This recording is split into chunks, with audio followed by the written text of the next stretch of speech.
think she's pursued you. I think she just said, hey, what's your number and your name? I think. I know that's wrong. Okay. Never have I ever cried over a girl. I want to kill a nigga over it. I cry like anger tears, but not like. I cried a lot. That never happened again. He used to cry for real, but. I feel cry. We all come for different. I love my girl. So you know what I'm saying. You ain't come from no different cloth, boy. You from Armin Hill, boy.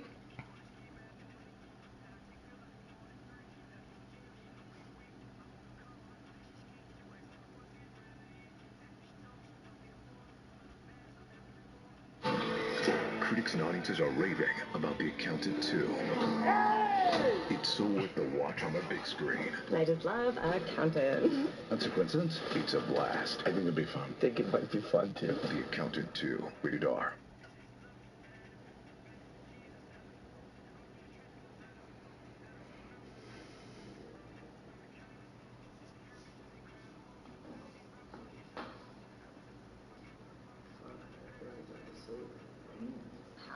What about another interesting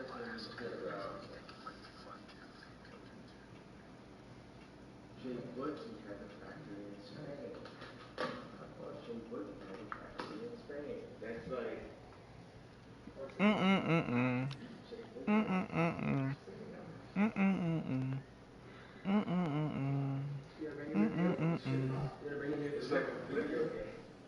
That top 5? Wait. Fast forward. Yeah, I can't rewind. Yeah, your last one couldn't compete with mine. Last thing, couldn't compete with mine. Oh, okay. I thought like a feature would be like straightforward and a little honest. I feel like you was like, you might have been telling that man like, yo, we never drop my name. Why you never drop my name? I feel like he was just finding like top 5. What's that? Do you know? Y'all know that's a very famous line. I know the line. Yeah. So I thought that you had to be like, yo, I'm about to come tonight. I just figured y'all had a conversation like that. No, he sent it to me one day. He was like, what's your tips? I was going crazy. That shit's crazy. Oh, yeah. I thought that. Imagine the biggest rapper shouts you up. It's like you giving me a shout. I didn't see that. That chair right there, that's my dog Jason's chair. My dog was in jail. It'd be good for that.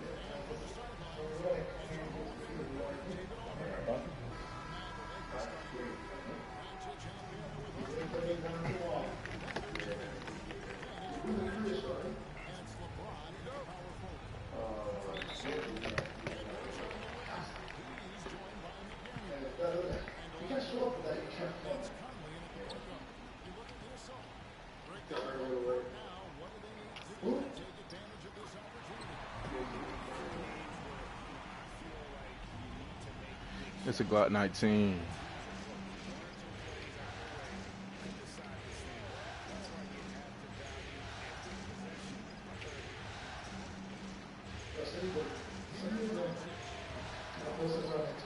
Expand my catalog.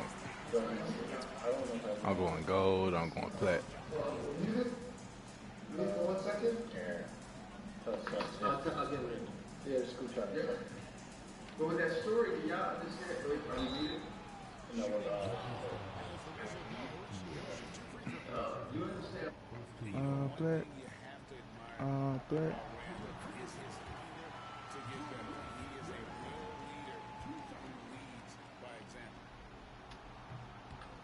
Hey, chat. Wait, chat. So y'all know who Top 5 is? Is he a big rapper? Like, how the fuck you get him with Ye and how he's involved in this shit? It's been too long. What the fuck? Hey look, Somalia, like you know Somalis from He Canada? Drake shooter. He's Drake's water boy? Oh yeah, no, okay. Yeah, I didn't even read the chat. He's top 5 is Canadian. Yeah, I was gonna say, cause you know, like Somali, and I know as well Canadians that are Somali. Damn, I can't even score, Drake bro. shooter. This was a shooter? This motherfucker a shooter? Is he a shooter or he be selling candies and cigarettes? Oh shit. Imagine the whole crowd in wireless screaming, "How Hitler!" Stop the beat. The whole crowd, "How Hitler!" Everybody. Dude, I not even try to do that. Boy, she don't know how to run. God damn.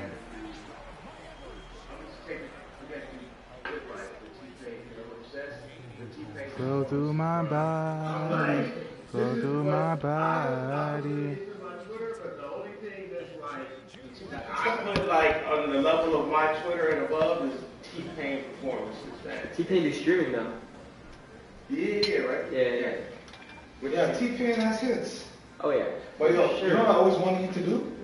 You know the verses? I feel like nobody could be in the verses. Well, yeah, so we... One-on-one versus classic for classic? Tell me, you got my... Oh, those are new band? Oh yeah, I work for design right now. I had this thought. Interesting. Oh, this is the thought I was thinking of earlier. Like, yo, so okay, we got like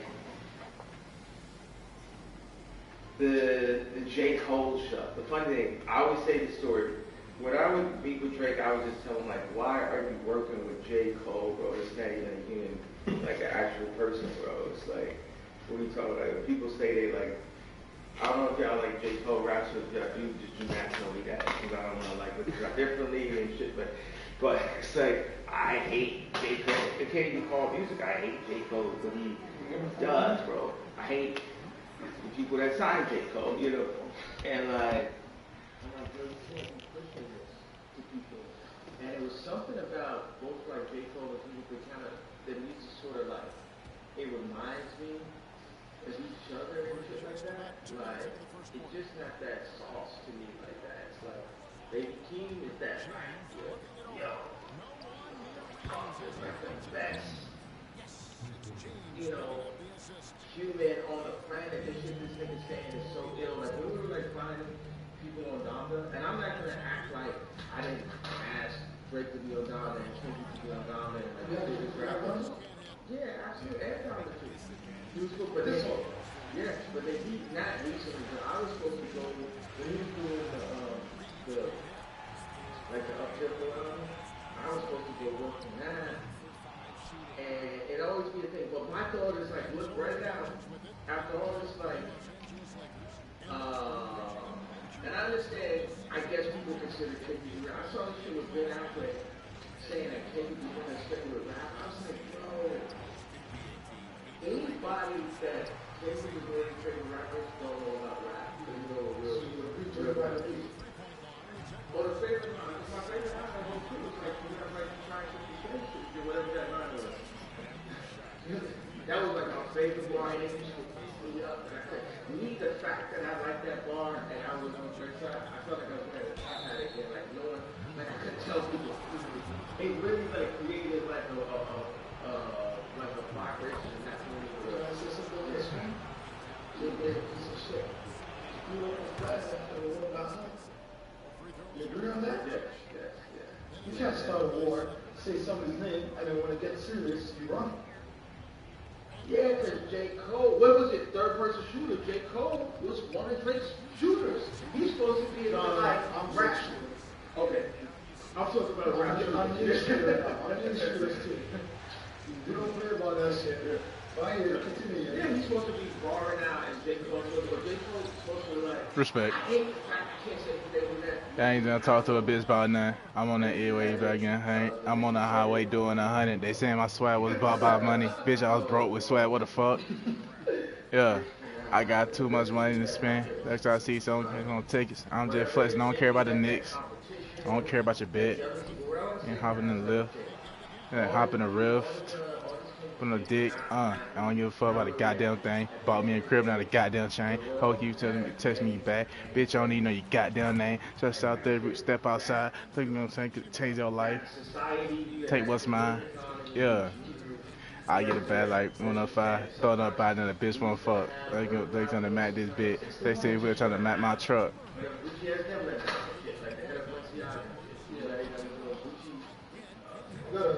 Yeah, I get it bad like Ricky. Niggas ain't talking about shit, you feel me? I ain't trying to talk about shit but money.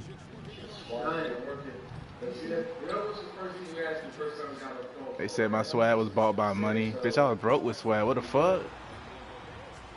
I got too much money to spend. Oh, fuck. I'm just flexing. I don't care about the Knicks. I don't care about your bed. You ain't hopping in the lift. You ain't hopping in the rift.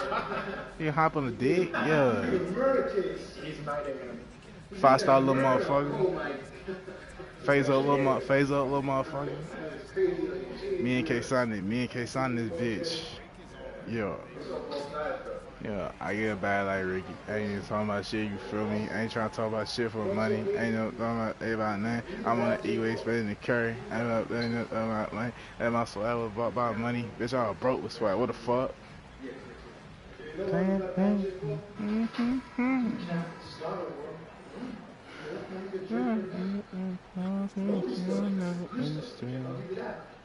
Later, then I stood up for Diddy, but then I said this shit. But the only thing wrong about Diddy is, I gotta be honest, free that man because you don't talk about bad about nothing or something in jail. 6 years, sexual assaults. You know what I mean? Like, free the man. Nobody should be behind jail. Right now, we need to get dirt on. We need to get dirt on that murder. Oh, I gotta start like, oh my god, I gotta pay attention, bro. Just America, I'd be opposed to the fact that they can have so much information on you. It's not about free jail. It's like, now these people use this information on you. It's like when a person came in and said, yo, this situation with your cousin and bring it, your grave with you. I'm not gonna have one person. It's like, oh, he's my best friend and he has his information on him. So with Diddy, if you got 60 accounts, how many people is next to him, lying on behalf, or you can check off the Diddy to next. Oh my god. I really don't know. See, a lot of stuff going on. They took it away.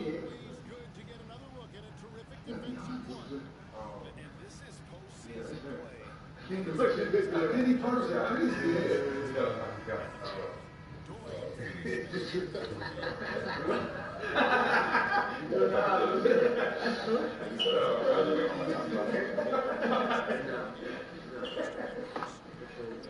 Yo, did you intentionally do those bubbles on the beginning of your verse on Sunday? They on my ass, I ain't gonna lie.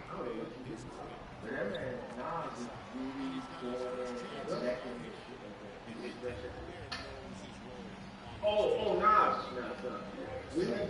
What the fuck? We gotta hear,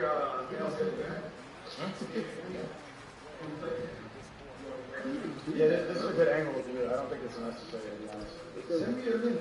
I did already, that's easy.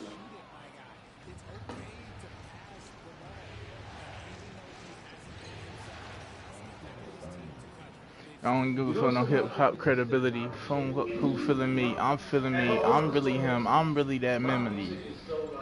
Pretty girls salivate. yes, sir. You put a Nazi chair on me, eh? We gotta listen to how Hitler.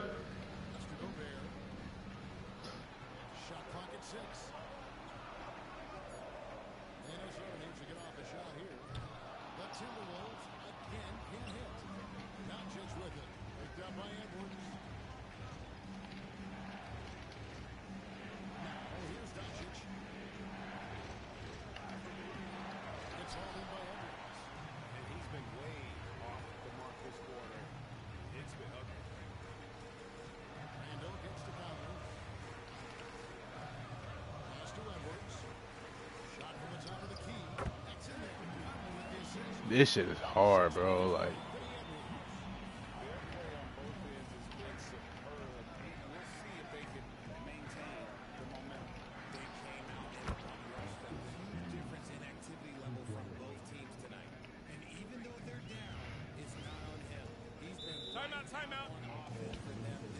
They don't understand the things I say on Twitter.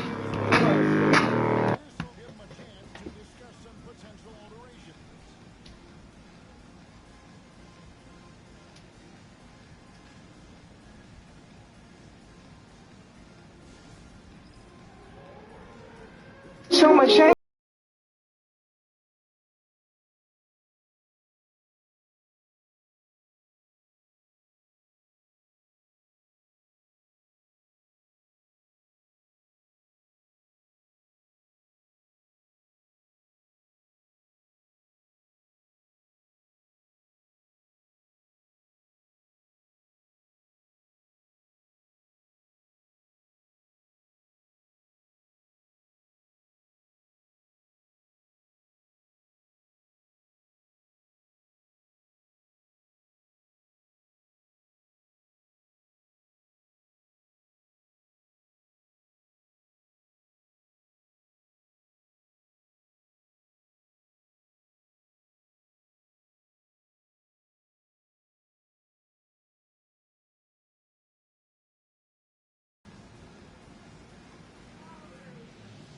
What?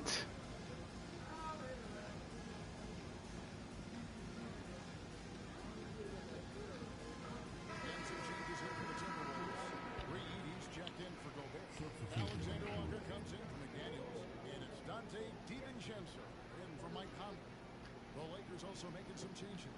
Vanderbilt's checked in for Rui Hachimura. Like, what the fuck I just listened to?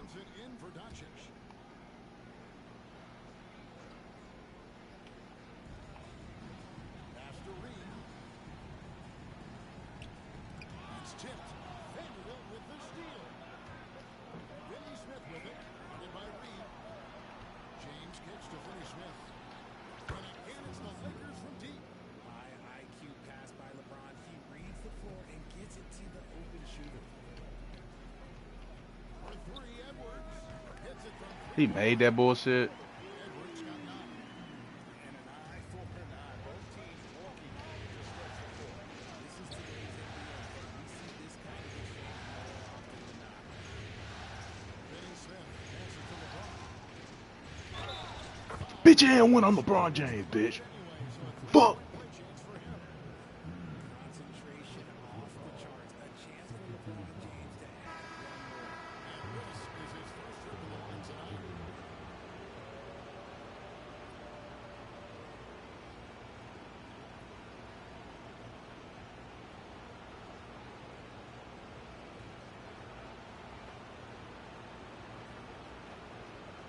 Save you, but I can't. This girl took me for Spider-Man, Superman. Cause, thank you. Fuck. Thank you, no man. Thank you, Spider-Man. Back to the dance. Here's a big million. There's a fishing. Done and stuff. He has yet to score. Pass to Vincent. Goodwin with it. Thank you. It's tipped. And Bro, what the fuck was that? here's Alexander Walker. Great teamwork punctuated by a strong finish. Yeah, that's nice execution. His creating his opportunity off the break. Close it up for James. Hammers the alley-oop through. Making it look easy. LeBron James, old man, can still get up, but the alley-oop finish. Minnesota leading by 4. Three-pointer, Randall. A rebound by the Lakers. Yeah, they got that one, but early on, it's really been a struggle for them to secure that defensive backboard. Shots are just flowing from him right now, having a really strong quarter. Finding the lane. DiVincenzo can't hit it. LA's gone 4 of 8 on their three-point attempts, doing a lot of work from way outside. Here in the first quarter. That's to Goodwin. Here's Finney Smith. Bitch. Finney Smith's got a couple of threes now in the first for Los Angeles. How many times have we seen a possession take that from them today? Ending with the basket coming off a free. Randall. So he's not. Alright, if he's bullying Julius Randle like that, dog, it's like, what's up, bro? I guess you see This girl wants me to save her. This girl wants me to save her. I can't. This girl wants me. This girl wants me to save her. I can. Took me for Spider-Man. Took me for Superman.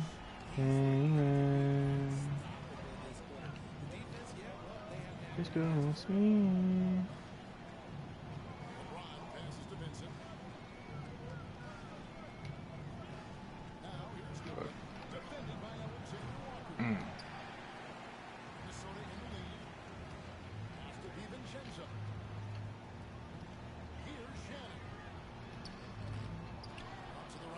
He really didn't get that rebound. Oh my god, he missed it. Feeling like man,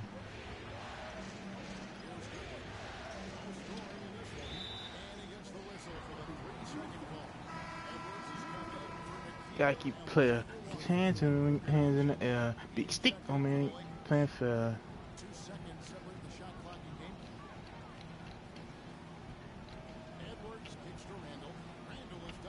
Fuck.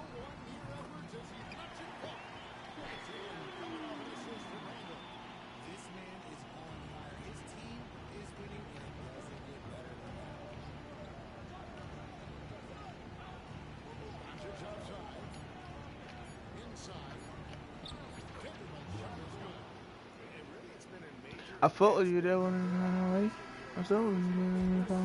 He really made that shit last game, bro. Like, what? Still made a full court shot to win the game. I should be up 2-1 right now, dog.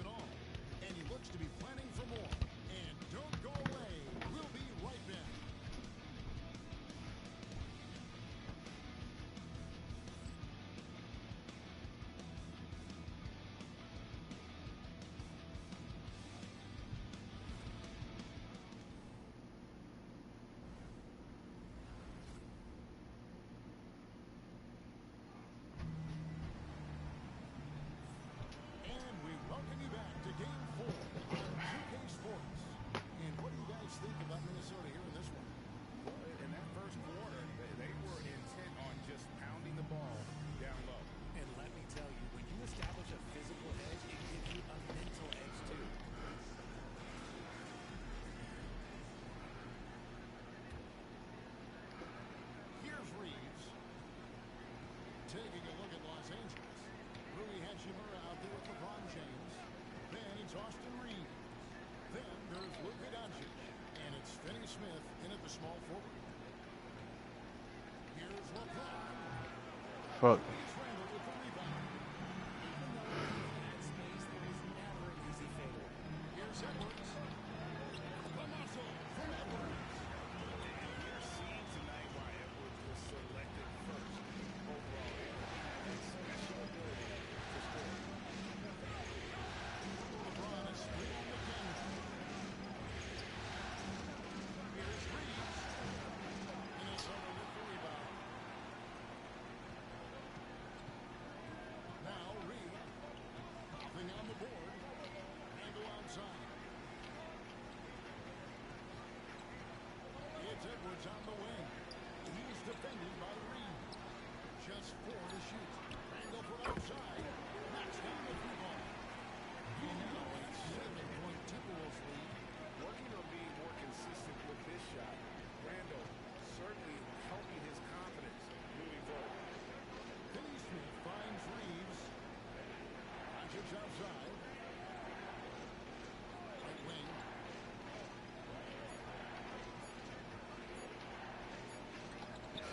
It's good. With time running down to the shot clock. Doncic has got 6. And able to produce under any circumstances. Shot clock has no effect on Luka. DiVincenzo passes to Edwards. The dunk and the foul. Powerhouse move, and he's got a chance for one more at the line. That's on LeBron James. And one step ahead of the defense with that solid screen. And then Gray, the monster dunk to finish it off. Great chemistry. It's like I just can't stop this guy, bro.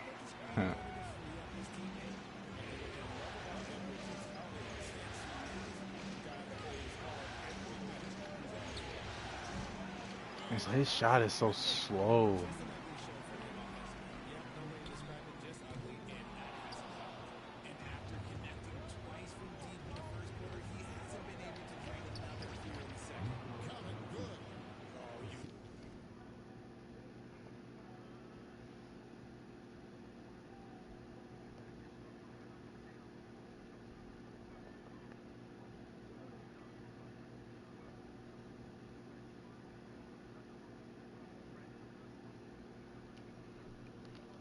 How can I put this pen into words? Like a time of time it bends.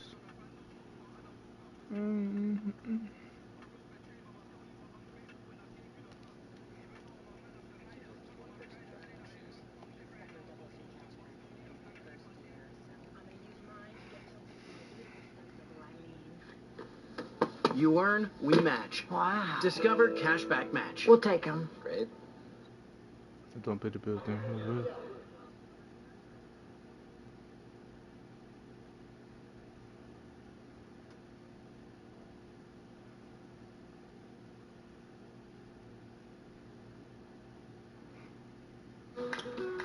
I want to thank you for joining us here on WTHR Plus. I'm Jalea Brooks. The Indiana Fever are holding their media day with new head coach Stephanie White and stars like Aaliyah Boston, Kelsey Mitchell, and of course Caitlin Clark. Things are getting started right now, so let's get out and take a listen. A lot of expectations for you guys this year. What do you think will be key in managing that for the first time in your career? I think it's going to be keeping the main thing. For us, it's about winning, making sure that we continue to protect our locker room and don't let outside noise get in. And I think last year was a great start to that. And to be able to do it this year, I feel like we already know what's to come. Lakers started the season last year. What steps did you take this offseason to get off the stronger start this year? I feel like one of the biggest things in that area was just getting to know and getting to play with Caitlin. I think Caitlin plays such a fast-paced game, and for me, I feel like the year before that, it wasn't as fast, and then coming in kind of having that same expectation of the way that we played the year before, and then coming in and Caitlin loves to play really fast, so I think that was definitely the adjustment. But, I think knowing that and having that mindset just helped in the offseason because I know exactly where I need to be. Leah, do you remember, Dewan had mentioned earlier that before she made her decision that she talked with you about, what kind of expect in Indiana and your relationship with her maybe. So what do you remember from those conversations? Yeah, super excited to talk to DB, especially that first time, just talking about Indiana. And I just told her what a great #1 fan base we have here, but also just the people and the players that we have here that make this so special. I talked about exactly how we played and how far we made it, and now especially thinking about the addition of having her would just take it to another level, especially just because she's so experienced at winning. And I feel like that's exactly what we need, especially in this league. Was there a way that she also poured into you in this conversation? She did. She told me that my play is going to be super important for us and our success. And so for me, I think being able to learn from her, but also have a vet that'll push me to the level that she knows I can get to is really special for me. Is there anything different about how you approach relationship building from your time at South Carolina or last year to this year? And if not, just explain your approach to how you approach it. Yeah, I feel like it's always been the same. For me, it's about being who I am, not changing who I am. And I think people are able to just... I attract just that great energy, I think, and not bragging on myself, but I feel like just because the way that I coach everyone, I always want to make sure everyone's smiling. I feel like when that's your approach, make sure that everyone's good, it's so easy to build that relationship because you just get comfortable with each other really quickly. Do you think that the fact of the way you guys were selling out every single game last year, it was a surprise to you at first, but after it became a normal thing, it was a good selling point for the agents to come in? I think so. Who doesn't want to play sold-out crowds at home, and when you're away, you have just a bunch of people that are wearing Fever jerseys. I think that's so important because you know that you always have a family and coming from the fans because they're always going to cheer you on. Aaliyah, did you know that this is 25 years ago was the first Fever team? Did you know that? Of course I did. Fever. Can you name one player on that team? I feel like I should just leave that for them, really. It's just about... Did you know that Stephanie was on that team? Yes, of course. But I don't want to... Because now she's going to start trying to age her. I'm like, girl, I'm not 18. All right, last guess, Aaliyah. How many points do you think she averaged a game that year? Steph? Like 25.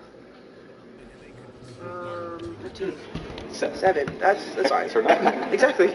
I should know. Aaliyah, what has it been like getting onto the practice court and mixing up with Dewana and Natasha and the veteran post players? What do they bring to the court now that you've had a chance to get out there and play with them? Yeah, it's been great. They bring a lot of energy. I think there's no better feeling than that. Even looking at Tosh pick up full court, it's just making defenders turn. Like, that's super impressive, and it's special because it allows me to see, once again, what it takes to be on those winning teams and the type of energy that you have to come with every single day. Was that made a change for your training camp this year in these first 2 practices, having that experience in the room? Definitely. I feel like experience is always going to be able to go a long way, and for us, I still think we're relatively young. Like, I'm going into my 3rd year, Caitlin her 2nd, Lexi her 4th. It's like you still have so many ways to grow, and being able to come in on day 1 and see the type of energy, see the type of environment that we're in has been amazing. Do you like the idea of going to college campuses for preseason games? And, what does that mean? Is that something that should be going forward? I think it's pretty cool. I really do. I think it's a great way to once again bridge that gap between college and the WNBA. And you're also able to see for some of the fans that can't get out to the Fever games or can't get out to different WNBA games, when you're able to bring that back there, it feels like, whoa, I got to see her play in college, and now I get to see her play professionally, and there's no better feeling that. So I think it's a great idea. What was Steph's message just in her first TV game? Unity. I think that was the biggest thing. You know, we talked about it earlier, even at this, is the outside noise. And so for her, it's about sticking together, making sure that we are a tight unit, that nothing can poke holes in between what we have going, because that's one way to go down, and we don't want to go down. I think that's been a theme a lot of players. Like Sophie was like, yeah, everybody's here for the right reasons and those sort of things. How have you seen that kind of manifest in the first week just so far? I mean, just by how we operate with each other off the court, how we are on the court, I think being able to be selfless is another thing that we talked about in the team meetings, like giving up a good shot for a great shot. And I think that's just super important, because when you get in games, you know, you never know when your number's going to be called to hit that big shot, and being able to trust each other to be able to do it is going to be important for us.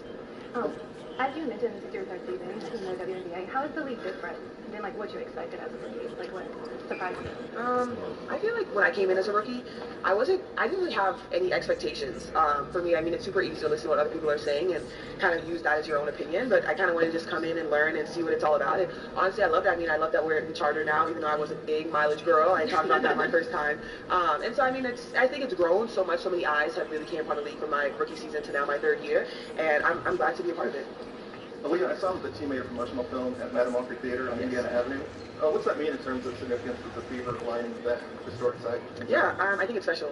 Not only, like, you think of everyone that support the Fever, but being able to tie in that to a historic site like that, I think is super special. It just, once again, shows the bond between sports. What am I doing? It's really capable. Have you given much thought to what you want to see more growth from the league, and in what ways? Obviously, charter was the big deal last year, and you're going into the final year of this collective bargaining agreement. Yeah, I feel like the easy answer to that is definitely just being able to get paid more. But honestly, I think everything is a stepping stone, and I think we're going in the right direction for this league. And so I'm just gonna be ready to be a part of it. Every change that comes, I'll be ready and I'll be excited for it. But yeah, Let's talk about two more.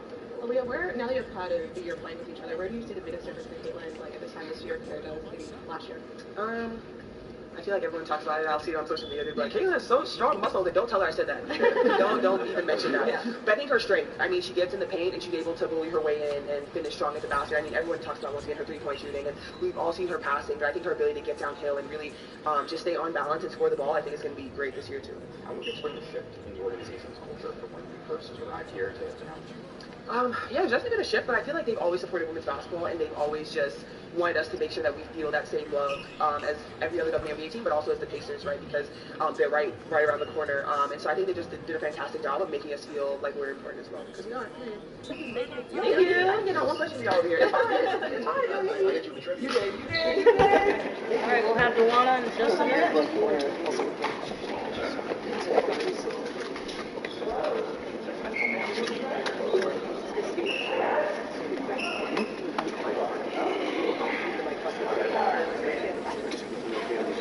We're good, yeah, thank you.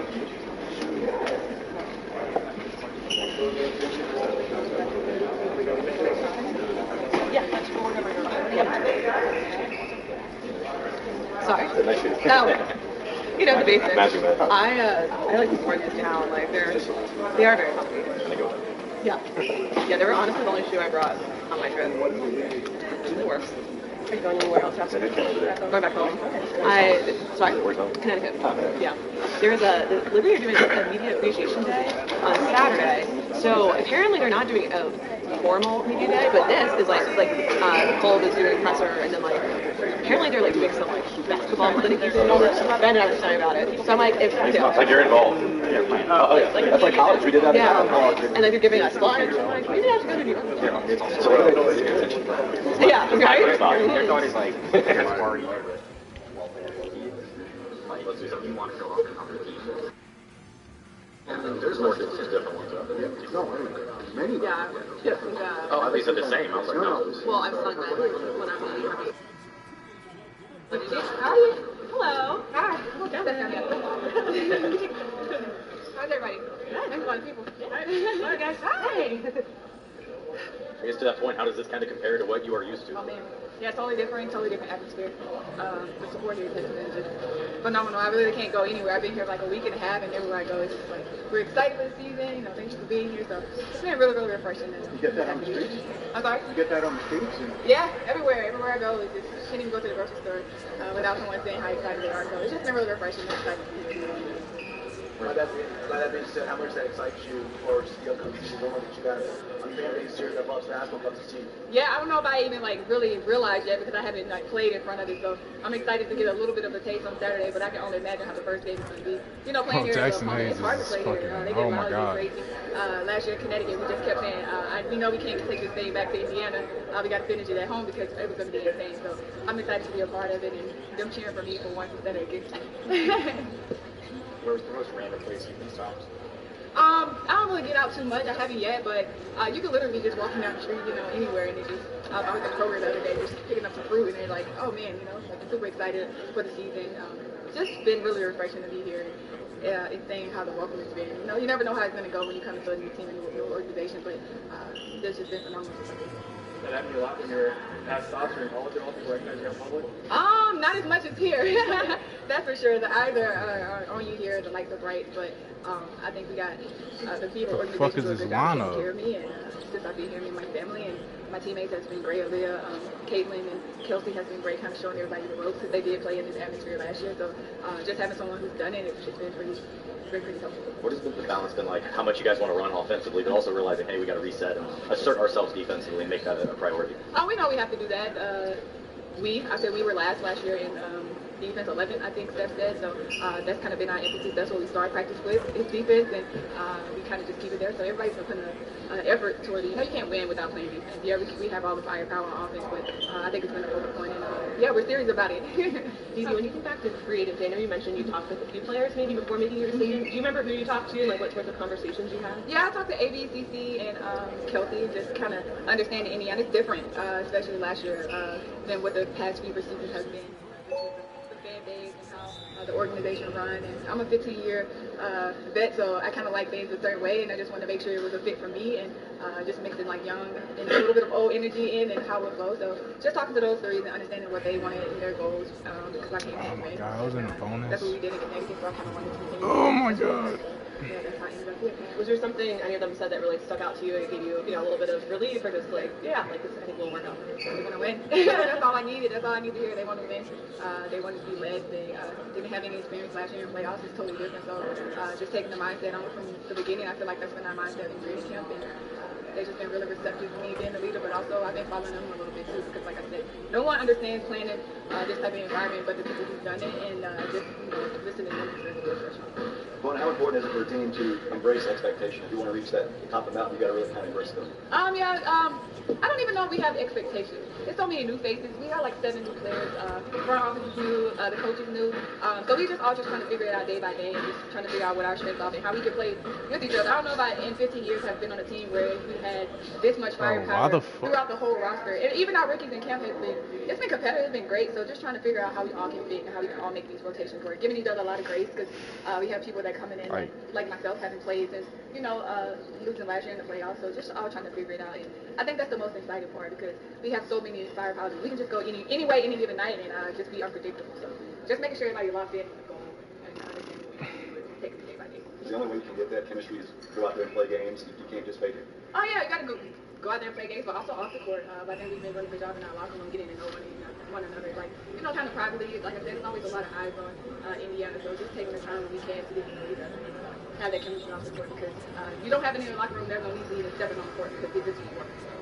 Getting that firepower in a room can sometimes be a recipe to a disaster, but you guys are really embracing it. How do you, put ego aside and embrace it so that you guys can have this really successful on-court product? I think we have a great group of, I want to say girls, but they're ladies. A great group of ladies who understand that, and they just simply want to win. I should have just kept this shit on Hall of Fame, I ain't gonna lie. Where they were last year. Because this shit is OD, bro. It hasn't been really easy, surprisingly. Of course, we haven't competed yet in the heat of the battle, but I think just laying the foundation from training camp, like, yeah, we want to do this for each other, that we know we're going to have to take some sacrifices, we know we're going to have to change some things about our game. We've seen it, we've seen the teams who won, and they have to do the same, so I think we're just all ready to adjust, and it's all fun when you win it, so that's what we have to do. You mentioned the newness. Because there's so much of it, do you almost feel like it's an advantage as a blank slate or a challenge? You guys have a lot to learn and figure out with each other. Oh, that's a good question. I don't know if I even thought about it like that. I won't say it's a challenge. I think it's exciting. Yeah, it's exciting because, like I said, there's so many rotations and combinations you can play with, and you can play this person at point. You can play, like Sophie can play 1 through 4. You got CP now can play off the ball. I can play the post, and Tasha can play the guard. So it's just a lot of. It's exciting. I'm glad I don't have to do it. I leave it to Steph, and Are you fucking? He scores off that. That's just fucking. For her team, so we all just trying to figure it out. That's annoying. At the same time, we have to we want to be in the mindset, and we come in every day. We work for it. A couple more. How do you think about the idea of the battle scars and often coming up short of a championship before finally getting over the hump? And how do you square that idea with, knowing that, like, you have a lot of vets and the players on 1-year contracts and they're the ones winning right now? Well, they got kicked out of playoffs pretty early, so I feel like that's a challenge within itself for those three. I came up short in the semifinals. I think that's the challenge for us. I think Tosh she didn't make playoffs, so I think everybody have their own different challenges and at different points of their career, and just trying to bring it together. What's the point of putting this roster together if you're not going to compete for a championship, no matter what adversity you face before? It's kind of like a new clean slate, and you got to have a chip on your shoulder. What have you learned about Stephanie as a coach? This is my second year, so I had Stephanie in Connecticut, and so it's kind of be an easy transition. But yeah, she's tough. She holds everyone accountable. I think she's doing a great job with this group and just putting them in great positions to be successful and getting everybody to buy in. So that was the first part. But yeah, Stephanie's tough. But she also is a player coach, and she understands like you have to give someone grace, or you have to give someone a pat on the back instead of yelling at them. So it's just been good, and I feel like this group has been refreshing. I always walk around like, and I ask Kelsey and I ask Lucy like, how you feel? Like, I want it to feel different for them. I want them to enjoy the process. I don't want to feel like someone coming in and taking over or anything like that. So I always try to check them. There's been a lot of talk this week about the on-the-court wisdom and better information. Is there any stuff that you're also sharing with like the younger players? Yeah, for sure. We have our own little group chat, and I just try to throw little nuggets in there and just try to change it. If we say we're going to be one of these top organizations, we have to be a fight. I kind of hold them accountable on little things that needs to be done, that needs to be tightened up, and they've been very responsive to it. And yeah, if they don't do it, I get it. No, I'm just kidding. Yeah, that's been pretty cool. Thanks, Amy. Thank you. Hope y'all see that. Yeah.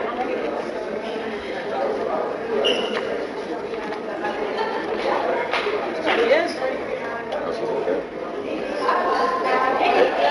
Probably take that next shot. Yeah. Something.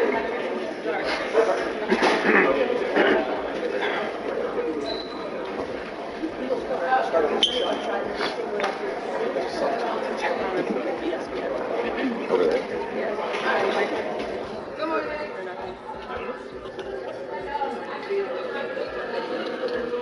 Kelsey. Sorry, I don't have Years ago, reporting from childhood, I wonder if you could tell me a little bit about what your experience was there, how were you treated, what did you think of the environment, and how did you gain it besides everything else? China was an experience. Culturally, I was able to learn a lot. The food was very interesting. I was able to try a lot of different things I didn't know. Overall, I think the basketball, which is the reason I was there, was very impactful. Very rough and rugged basketball. Kind of got to get out the mud there, so it's kind of like, I don't know, we were in different respect how they play basketball internationally. So it was a good experience overall, though. It's not the same food as people think here. No, not at all. Because I know you have a huge appreciation for this game. Yeah. Right now. How much are you looking forward to this opportunity to experience here and try to win a championship? Oh man, that's a great question. I'm very excited. Anybody that know me, like I kind of just look at the basketball part for what it is. And I look at year 8 and where it started. And I don't know, I never thought I'd be here. I'll be honest about that. But I'm grateful for the experience. And I think like having this group and having us in the city of Indianapolis, I think like the best of both worlds is happening right now. So I'm a bask in it and just kind of enjoy the moment. Isn't that by far the highest expectation the team has had? Yeah. How do you manage that yourself? How do you feel like under the year? I really never thought about it like that. I'm sorry, but I think for me, I've always been in tune to the basketball part, and so for me, it's easy. Anything that you said, label our team as, whether it was good or bad, I've always dealt with. I've kind of seen it all, but to know that there's a little bit more pressure to kind of like win, quote unquote, I think that'll take care of itself. So I'm not so worried about it. You like the idea of having pressure on yourself? Kind of. It's kind of just like you fight or flight at that point. You can't turn away. And I think that individually I prepare, but I also trust my team. That's not a good way to start it. Be prepared to be in this moment, so we're gonna do that. We'll do our best at it. How do you pair the experience you've had with this franchise for years you've been here with, the championship experience, the younger people, and just kind of this whole merge to, put out that on-court product? I think it was always a part of the process. I think that, there wouldn't be Indianapolis without what happened in past years. Obviously, I think Tamika Catch has done a great job of paving the way, along with like Stephanie White and Larkin and all those guys. So for us to be here and me go through the trenches, kind of so to speak, with everything that Indy's been through and to see it now, I'm grateful I was a part of the process. I've seen it in every era, in every way, and so I can look back on it now and say it was worth it. To be such a big part of that process, and then to know that Stephanie White is your coach, what has that been like? Just kind of through the, settling into it. Player to player, because she was once a player. It's dope to have a basketball mind that once done it. Not the other coaches have it, but I think that it's a different respect for it because she's actually literally been through it here at this franchise. And so it's a different appreciation for the winning that she's done in Connecticut. And so for her to come and take the time for me and Kaylin, maybe being out the young ones, we appreciate it. And our goal is not to let her down. Kelsey, given all your circumstances, going to the barn, and Yeah. what was your reaction when you learned about this $78 million practice facility and something that potentially you'll be able to enjoy down the road? They sent me a mock-up, and I was at home, and I just got back from China, and I literally was baffled because you see it on the college university guys nice and glitz and glamour, but to know that people are taking time to actually pour into what is and what could be for time to come, I'm absolutely grateful. And then on a more personal player level, I'm so grateful because we don't have that season or those seasons to take off season, and so God damn it, we LeBron. have now somewhere to come and really stay and be a market in Indianapolis and keep getting better. And off He season, so made grateful that for bullshit, the fact that like, they bro. take time to quarantine us. Oh my God. Oh man, the culture was always one of those things that Indiana basketball was always great regardless. My fault. But I do think the dynamic and the impact has been changed from year to year. It showed from where I started. I had the vets that are now coaching and stuff. And so now I look back on it and I'm on a different fold of it. I just thank God that I could be able to say that I was a part of it. And see from year 1 to year 8 how far I've come and how far this franchise come. With the new coach and Stephanie in front office, how have you seen the culture changing in the last year? Oh no, just even us going to the Pacers game yesterday, it's the aura is just different. My You sit and defense watch is games so been fading for ass, years, kind of so I sat there with C-Square, I sat there with Kaylin. We just talk about basketball. Then I sit with Stephanie, we talk about basketball. And it's for some reason the love language that we all have for basketball just kind of made. I don't know, the culture needs to be around this time around. Yeah. Yeah. What's the excitement level going into Iowa City, going to their area? We talked about this the other day as a team, and I've never really been to Iowa in this regard. I'm in a Big Ten, so I've seen a little bit. But I would say that now on the different side of seeing Kaylin be supported and be loved and be poured into, I think that opportunity would be really great for me. These people love who she is and what she's brought to their state. So me getting to see her close as a teammate, I'm kind of excited because I never seen Iowa City and how they get down. So we're gonna see. They get crazy. Okay. I never can make that shot because this shot is too slow. Yeah. Did you know that she was on the original Fever team 25 years ago? I found out 2 or 3 days ago because she was talking to Catch about it, but I did not know that, which makes it so much more important for us not to mess this up. Can you guess how many points she averaged a game on that first team? 3 guesses? I'm gonna say 11.5.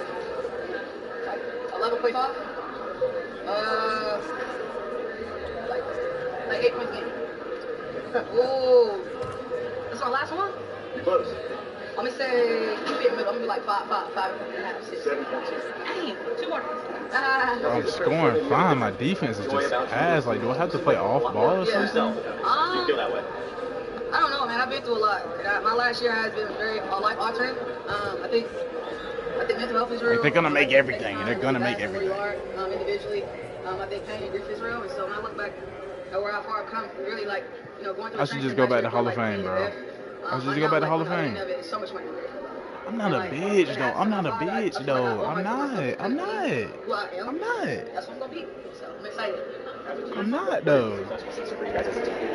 Success. I think for one, it's not letting this deteriorate what we are. I think that this is a process, and I think success for us is really taking each game like we're supposed to. And I think if you trust in this group, let it be winning. And if winning is gonna be our goal and be our impact, then that's the standard for us. And I think for us, the goal is to win as much as we possibly can. Thank you, guys. Thank you, guys.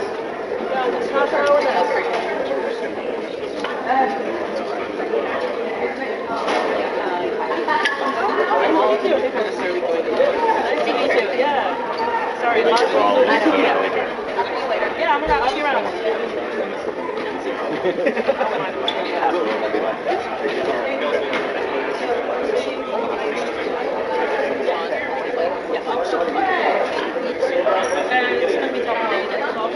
That's what Brady got.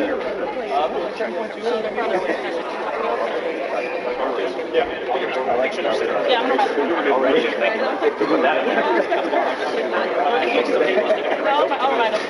Zero confidence. Somebody wanted to go. So there you go. Yeah, she was on the team.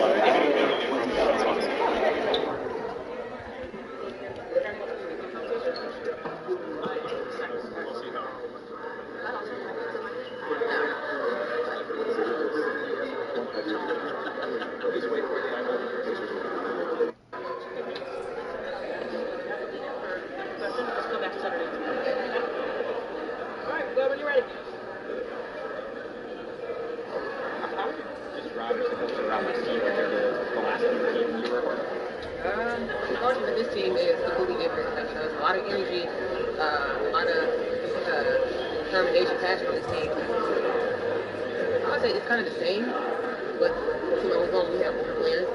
A lot of players had a lot of experience, but this team right here has experience too. They actually want to learn more, and they actually are hungry. We're hungry to see this to do a lot of things that a lot of people expect to do. What have these first few days been like? Are they what you expected, kind of reuniting with stuff, or how's it going? I would say it's different. You know, with Steph, like she's different this year compared to when I played in 2015 with her. She's different, like her coaching style is like the same, but different. Like I can tell that she evolved a lot when it comes to coaching and also being that she's been through that, even the younger players as well. But overall, everything's been really good for the past 3 days. We had training camp. Really good with that. Going at it. What about all the newness? Like, it seems probably every day where something's new and or chemistry is developing further in the locker room. Absolutely. Chemistry is overall insane. Starting Saturday when we had our team meeting, like everything was like clicking. Being cool to people that have been in the league for a long time and also people that have been extended too. And that's all. Like, we know that every single person so far has been catching and grabbing and also running with it. I think and progressing so far. Like, what am I actually doing, bro? What do you want to accomplish? One thing for me, I actually want to win MVP. I was supposed to do it in 2019, though, but that's years now. But getting MVP and also getting player of the year, but at the end, This shit is crazy.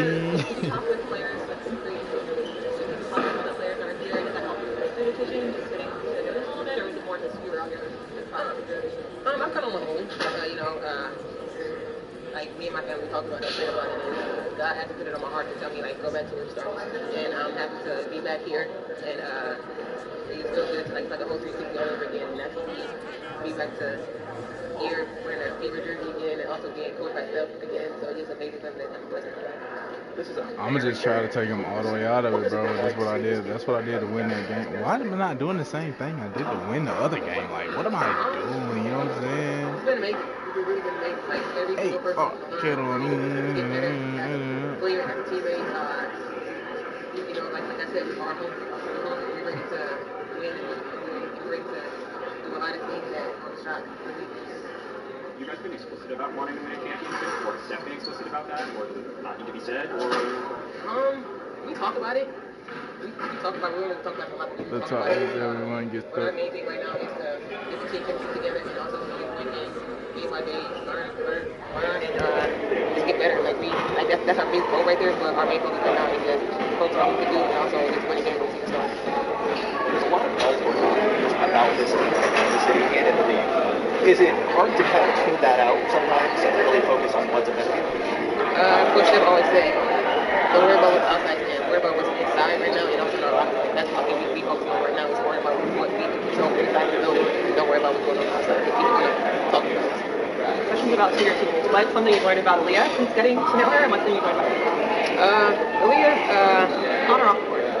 Like off the court, she's outgoing person, very sweet. But on the court, she's determined to learn every single day.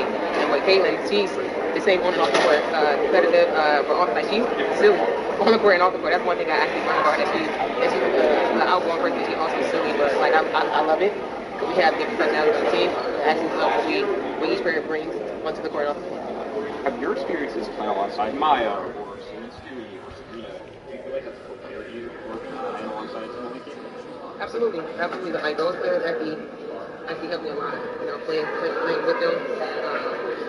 It's just to be honest, it actually feels good. It actually feels good to be playing with Caitlin, the true point guard that actually ready to learn even more, and you know, just being able to read off of her, see what she like and see what I like and things like that. So it's been really good to actually, be next to her and actually learn. And she's learning what I like and also just communicating, and just keep talking on the things that we either fix or what we don't fix. How do you compare her as a leader to like some of those all-time greats that you've been before? I see it already in practice. She's talking to us in the huddles and stuff. I feel like it's natural to her. But she did it at Iowa for the 4 years that she was at Iowa. So I feel like she's going to be in that category with the Sue Birds and the Donna Taurasi's and stuff like that. So she's going to be a really good point guard in years to come. I got one from the Zoom that's just come through. Tallahassee, Democrat. He's wondering your thoughts on the relationship you have with Michaela being home from FSU and her breaking your records. What was your initial reaction when you got her? With KK, it's really good to be able to have a little mini me. I call her like she's going to be the next me when I retire. So I'm happy that she's a part of our team, our organization, and I'm happy that I can guide her and teach her some things, give her some of my moves, my tricks and stuff that I do in the game. But I'm really happy that she's a part of our organization. She's going to be the next great thing in the WNBA. Awesome. Thanks, Tasha. Thank you. You're welcome. Daughter? Okay. Yeah. Best. It is.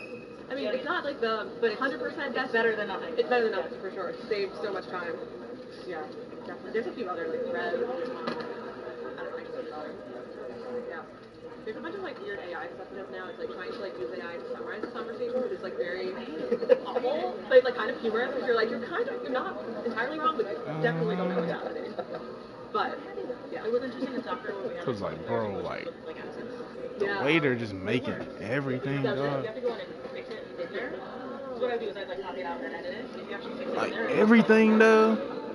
it's scary. Literally, it does also learn certain voices. So when I was UConn, it would pick up when I was talking to Gino, or it would pick up when I was talking to Paige. It was kind of lazy.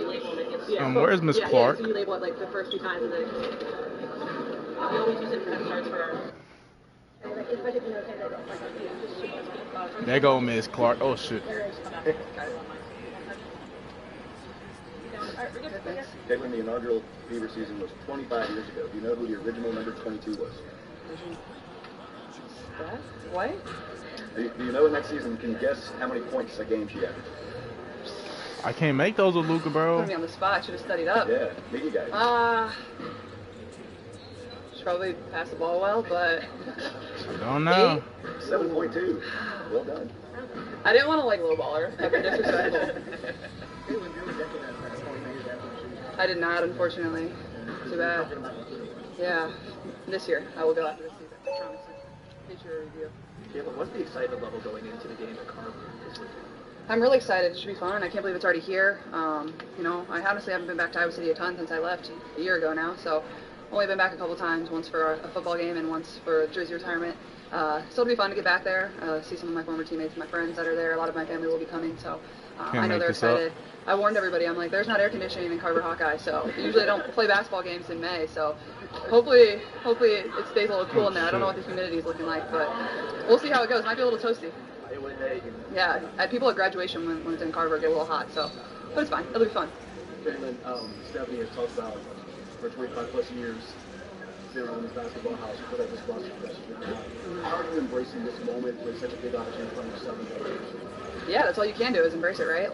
How lucky are we to have such a good roster and so many people that wanted to be a part of something bigger than themselves. They saw something in this team and this organization, and you have to give Kelly and Amber a lot of credit on selling them on this, and also them for being selfless and wanting to come here and be a part of this. So I'm just really excited. I'm lucky to be here and to have been drafted here last year, and for this franchise to put so many great resources in front of us, whether it's obviously building a new practice facility or just how much they invest into us and all the resources that they provide us. So really just fortunate and excited for our roster. Obviously, you don't have a lot of time to put it together. We play a back-to-back this weekend and have really only had, at that point, 5 practices. So it'll be a lot of learning on the fly, but the best thing you can do is just go out there and play with your teammates. It's the best way to learn. So we're excited. I can't make that, bro. It's Luka Doncic. Talent on the roster, and then the younger core of you guys, are used to the expectations of this franchise. Yeah, I think having that balance is going to be really good for us. There's so many different weapons on this team. There's a lot of really great leadership. There's people that have won championships. Oh my God, then we have bro, our young I'm not core, shooting at young those. Stop players. doing that shit. A lot of people that are really, really hungry to win. And I think that's kind of what we were lacking last year. We got to the playoffs and not only have we not won championships, we barely had playoff experience. So that was a glaring thing that we had to fix. And like I said, Kelly and Amber did a really good job of that. And those vets that have won and been on really great teams wanting to come here, we're really thankful for that. And just through these first few days of practice, everybody's been really great, and it's been so much fun. And you can tell everybody's just been very selfless and excited to be here and excited to put things together to make us a really successful team. Have you guys been explicit so far about wanting to win a championship this year? Yeah, I mean, I get awarded for playing good defense, bro. They would not like. They would. Who calling that shit? Who calling that? Who calling that crazy. shit? I was down in the tunnel watching. Who So, calling that shit? I had to go look at the ESPN. Is it Caitlin? After that. It was like 97.9, which I'm like, how was it not 99.9? But is it Kelsey? One of the best finishes I've ever been a part of. Basically, it's so fun to watch. It's been incredible to see, obviously, the state rally around them and how they support them, and also obviously how they support us, and obviously how the two teams honestly support each other, whether it's them come to our games, whether it's us going to their games. Just both of us play a really fun style of basketball, and they're a really great team with a lot of different weapons. Their bench is really good. I think Rick does a tremendous job. So it's been fun for me to be here in the offseason and kind of see how they've evolved from the beginning of the season until now. And we're rooting for them to go the whole way. That'd be fun to have a lot of Pacer games at the same time as the Fever games. So good win for them last time. So I know the teammates referenced you guys having that bonding time at the game, and how do those little moments with so many new faces, how will that kind of lead to success earlier in the season this year? Yeah, it's all about building relationships with your teammates, and that can be hard at this level when there's little time and, you're always adding new pieces. Sometimes there's cuts, sometimes there's trades. You're signing new people, so you have to be really intentional about that. And I think, being able to do that in a setting like that where everybody loves basketball, everybody loves going to support the Pacers, but you still get to know your teammates and spend good quality time with them. So just have to be intentional about it. And, like I've said, relationships is going to be the most important part of this, so you can have trust within your team. How would you compare where you were at this time last year, the first week of training camp, versus where you're at this year? Physically, emotionally, mentally, all that? I think there was just a lot coming at me last year at this time. I'm trying to move to a new city. I'm living in a hotel. I'm trying to figure out my teammates, trying to figure out new coaches and how this league works and how this league operates. And I played the last game of college season. I played the first preseason game of games in 20 days. So it was a lot to take in. It came at me fast.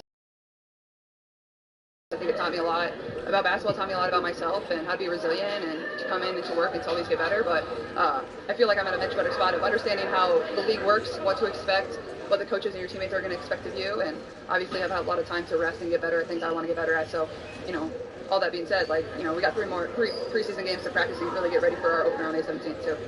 I know it's been just a short time with you and Stephanie as your head coach. What do you appreciate the most about what you're going through right now? Yeah, I think the thing that I've always admired about Steph, and I've known her for quite some time now, obviously not on the level that I do now, but she just has a really, really good basketball mind. And if you listen to her call NBA games or college games, her knowledge of the game is far better than most people. She understands how the game is supposed to be played. Bitch ass motherfucker. Situation basketball. She knows what she's doing. She knows how to get your hand down on your man's now, man. 1 through 5 on the floor. She's going to put us in lineups that are successful. But also, she's going to hold you accountable. She's going to coach you. And that's something I'm really grateful for. But also, she's just been a good sounding board for myself. So, talk about certain things, whether we're watching NBA games or, just talking about college basketball. It's fun to have that type of basketball mind around where you can really, just talk about certain things. And you can tell how selfless she is, too. This isn't about her. Even though she's given a lot to this franchise, she's from this state. She won the national championship at Purdue. Coming here is far bigger than herself. But, that's always what you kind of want from your leader, somebody that's going to be selfless. But at the same time, we want to win for her, too. She deserves it. So I'm going to try to get her another ring. She's already got one, so why not make it two? You were at some of the press conferences in the offseason where the signings were introduced. I'm gonna ice both of y'all like Gretzky. Going from there and watching this team come together on the practice court, what has it been like for you to watch this team really come together and start to play together? Well, it's only been 3 days, so it's a lot of learning for sure. But also, I just think everybody's, I've said this, I guess multiple times now, but really just their selflessness. And I think Dee Dee is the one that kind of stands out for me. She's won championships, but she's here to provide knowledge to our young players to help us really get over that hump and be able to win. And same goes for Sid and Tosh. But, all of them are just here to kind of be that voice for us and somebody to lean on. And I really admire that because, people don't always want to do that. So I think it's for us young players or for us people that have never won championships before is leaning on them, relying on them, asking them questions. We can count on them, but at the same time, I said this earlier in my media availability a couple days ago, it's I want to win for them. Seeing how selfless they are and, them choosing to come here and choosing to be part of the Fever, they didn't have to do that. So I certainly want to win for them and they deserve it, and, they've been great and they will continue to be great too. Is there a difference between how you approach relationship building at this point from when you started in Iowa? Little ass boy. Yeah, I wouldn't say so. I think, I think building relationships is all the same. You need to have those relationships in life too, whether it's with your friends, whether it's with your family, whether it's all of you with your job, like, how are you going to work with your coworkers and things like that? Like, you have to have relationships, and the same for us playing basketball is like, you know, when things get heated in the moment, like, you need to know that they're going to have your back, that, you know, they have your best interest at heart, and same goes for you too. So I think that all starts with relationships. So I think it's very similar to college. Like, you have to be intentional about, you know, they don't need to be your best friend, but like, you still need to have a really good relationship with them, and a lot of times they do end up being your best friend. So I think just being intentional, and, you know, obviously we're all busy, but spending time with each other, even if that's like at the Pacers game or 20 minutes shooting after practice, those little things can go a long way. Thanks, everybody. So not only was 2000 the first year that they did the year the Pacers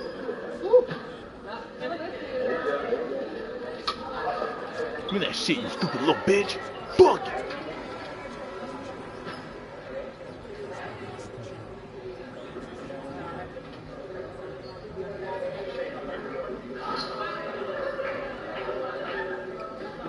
Hello, everyone. Hello, welcome.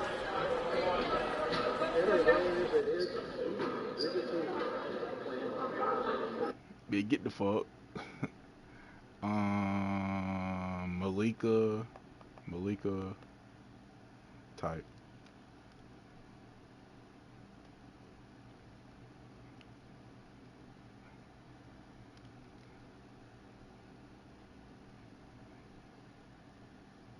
People be doing think pieces on Malika Andrews, but she's really good at her job.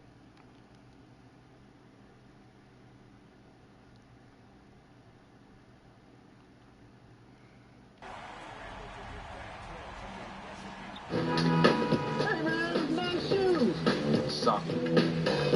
Run is one. Justin, you a little boy. My expectation is to be one of the best players in the world one day. I wouldn't expect anything less than that.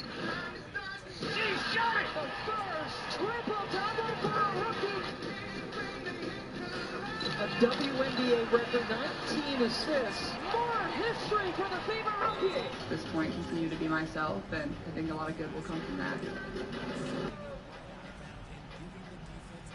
What a rookie year it was for Clark. She scored the most points by a rookie in league history, had the most assists and points created by any player in WNBA history. That shot is fucking unstoppable. Yeah, like, I think the vibes are really good, and that's what's really fun about it. Like, you know, obviously we're probably not in the heat of battle yet. I mean, we're out here competing with one another, but at the same time, like, everybody's here supporting one another and having fun and enjoying it. And I think that's what's cool about it. We now welcome in our WNBA insider, Alexa Philippou from Indianapolis. So what we just heard, Alexa, is where you are right now. It's Caitlin Clark, her first press conference of the season. How has she gotten ready for her sophomore campaign this offseason? Well, Malika, it's really been a combination of recharging the body, recharging the mind, and the spirit for her. So one of the things that we saw this offseason was that she got a lot stronger. There was a viral photo of her where her arms looked, you know, quite jacked, as some may say. But she talked about that today in the sense that it was really a focus, the focus, I should say, of her to get stronger this offseason. We know the physicality of the WNBA was an adjustment for her last year as a rookie. So for her this year, she was really in the weight room with strength and conditioning coach Sarah Kessler to really focus on that. And it was really about the consistency of just being in there and being able to dedicate towards that. Of course, too, she was getting used to a new coach, a new system with Stephanie White and her staff here. So they were really able to focus on getting to know each other in market. But she was also talking about how it was just a really great opportunity to reset, step away a little bit from the spotlight. Of course, we saw her at the Masters, we saw her at the Chiefs playoff games, so she was a little bit of everywhere, but it was also a really great opportunity for her to just kind of step away from everything to be Caitlin and to do the things that she loves to do off the court too. So you could tell with all that, it was really a great opportunity for her to be recharged coming into this year. Yeah, hit a little bit of a reset. Everybody needs that every once in a while here. And then looking forward, Alexa, to this season, the Fever, they're plus 350 to win the title. They're tied with the Aces for the second shortest odds, behind only the defending champs, as you can see here, the Liberty. And I think, Alexa, these odds, they reflect a busy offseason for the Fever. They bolstered a talented young roster with veterans. They added some folks with playoff experience here. Odds aside, though, to you, what are the realistic expectations for this Fever team? Well, I certainly think they can contend for a championship. And if you don't take my word for it, one of the things that Coach Stephanie White said today is that of all the time that she's coached in the league, this is probably the deepest and most talented roster she's had. And she's saying that week 1 of training camp. The thing that comes along with that, of course, is that it might take time for all those new pieces to come together. They do only have 5 returners, and everyone else is a new piece, even if they're experienced and if they have championship pedigree and if they're more veteran. But I do feel like they're a team that, yes, it could take a little bit of time to get together early on, but by the time they hit the playoffs, that they're a team that no one's going to want to face between that youth and that experience that they got this offseason. Yeah, it certainly takes a little bit of time to gel, but if the way that they ended last season was any sort of indication of what we could be in for, they really started to find their stride. They are certainly going to be fascinating to watch, and we look forward to having you on NBA Today. A whole lot more. Alexa, thank you so much for making the time.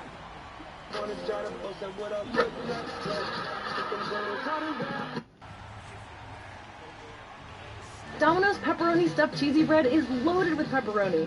It's kind of like your favorite pizza's best friend.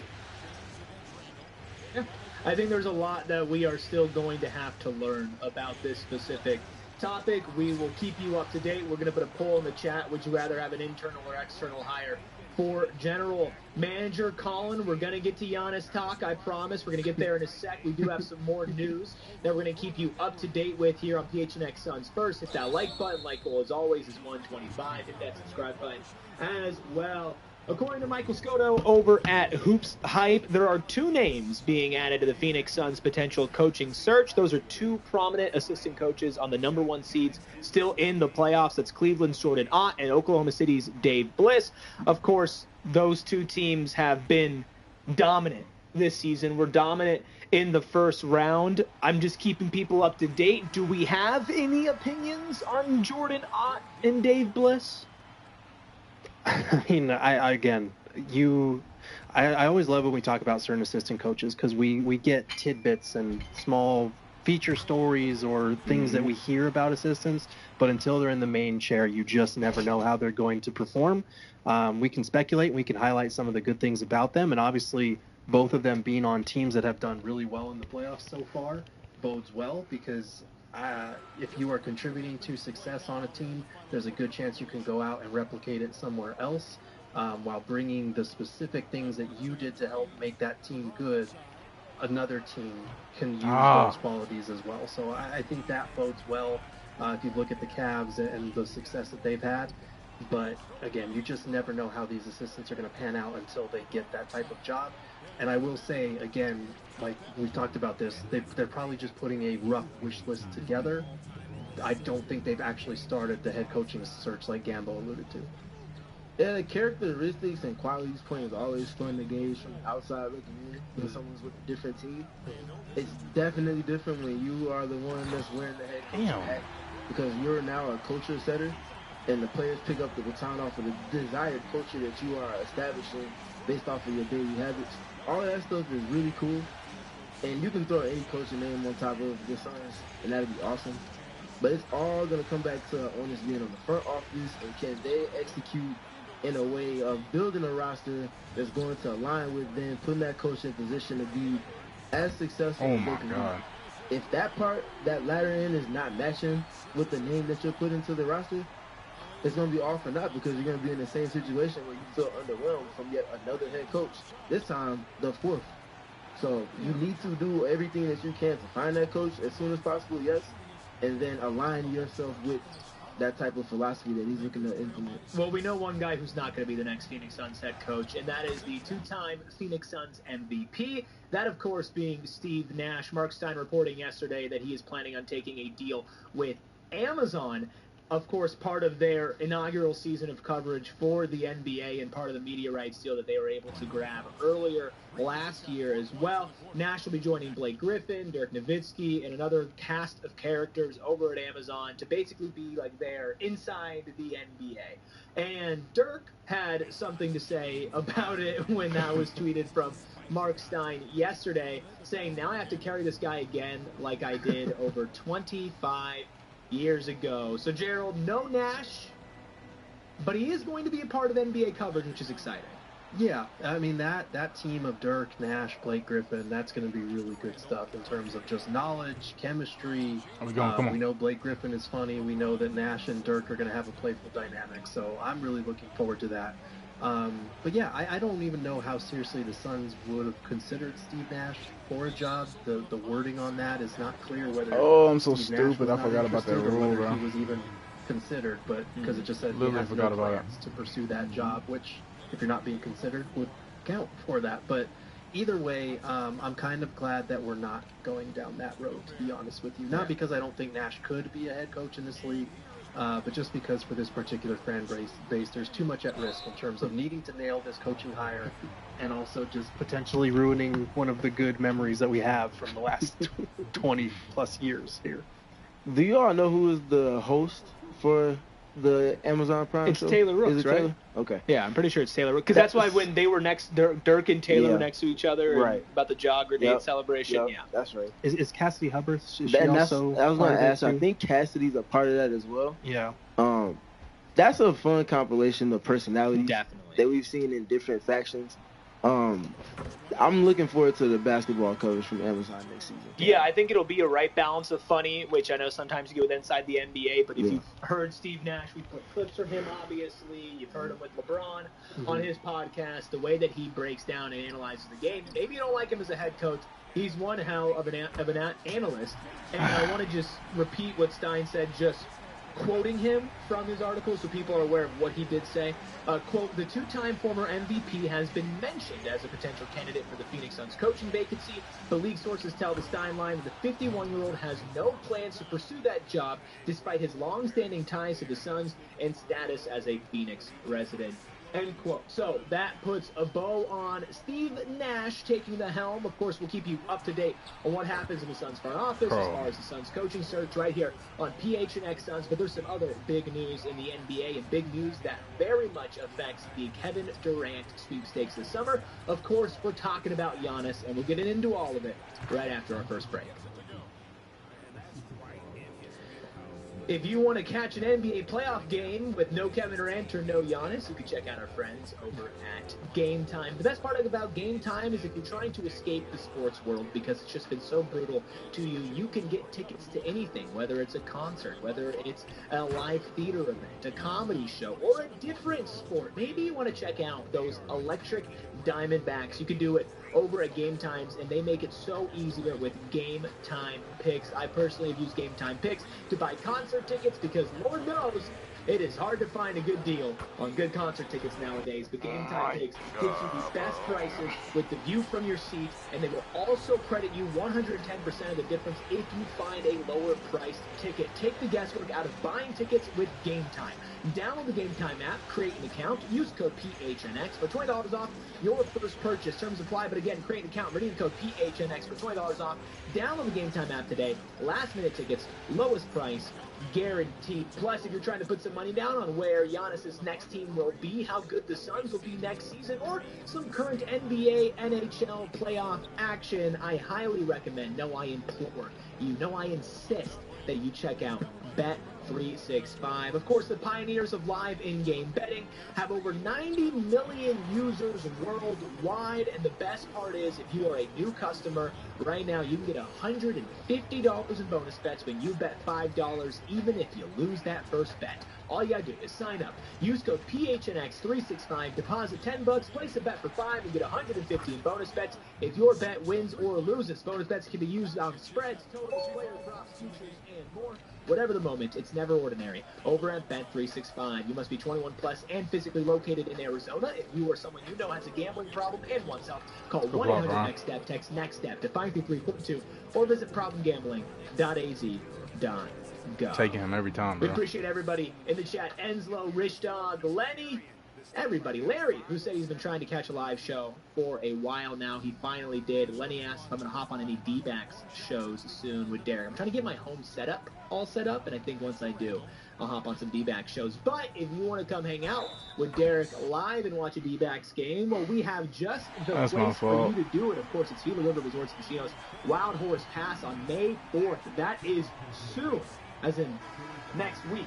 It's Diamondbacks against those gross, disgusting, scum-of-the-earth Philadelphia Phillies, and you can watch that game with Derek and, of course, all the other PHNX Diamondbacks fans for absolutely free, just like our PHNX Suns Not watch even gonna parties. do 'em All you like have to do that. is RSVP and go phnx.com/join. Let us know that you're coming and come watch some baseball. What the Phillies do to you? Garrett Stubbs is scum of the earth. You just can't disrespect Kyle Schwarber like that, but I can do whatever I want. No, you can't do that. I can't. One of the baseball games I've gone to the last couple of years, I took my mom there for Mother's Day, and we were late because I was working. And by the time we sat down, Schwarber hit a home run, and Harper, I'm pretty sure Harper hit a home run, and they're down like 2-0, 3-0, and they just got absolutely whooped. I was like, Happy Mother's Day. No, wrong person, hopefully bro. Mother's Day gift this year. Anyway, Giannis and the Milwaukee Bucks. Oh my God, blew LeBron. it last night. Was that the last time that we saw Giannis in a Milwaukee Bucks jersey? I could have pulled that. I really could Instant have. Thoughts, Gerald?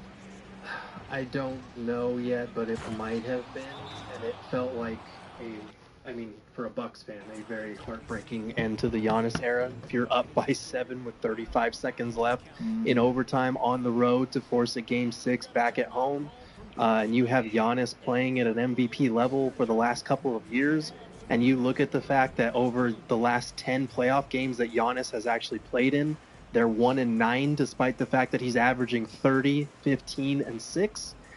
That is demoralizing. Like, since the 2021 NBA Finals, I think the Bucks have won one playoff series, which is absolutely insane when you have Giannis still playing at that level. They are in a worse spot than the Suns, than the Sixers, than a lot of these teams if you're looking to try to rebuild around Giannis. So for a lot of people, with Dame having that really unfortunate injury that could limit or potentially end his career as we know it, like, you're kind of looking at this situation, and even if Giannis wants to stay, your only path out might be to trade Giannis and to rebuild at this point. So big changes are coming in Milwaukee. Whether that is trying to just blow up everything around him remains to be seen. But like the Suns, they don't have control of their own draft picks for quite a while. So they're looking at a situation where their realistic odds of fine-tuning things around Giannis and putting a contender around him seem pretty slim. Come on, defense, bro. Defense, just defense, bro. That's it. 3 first-round playoff exits immediately following a championship is not ideal.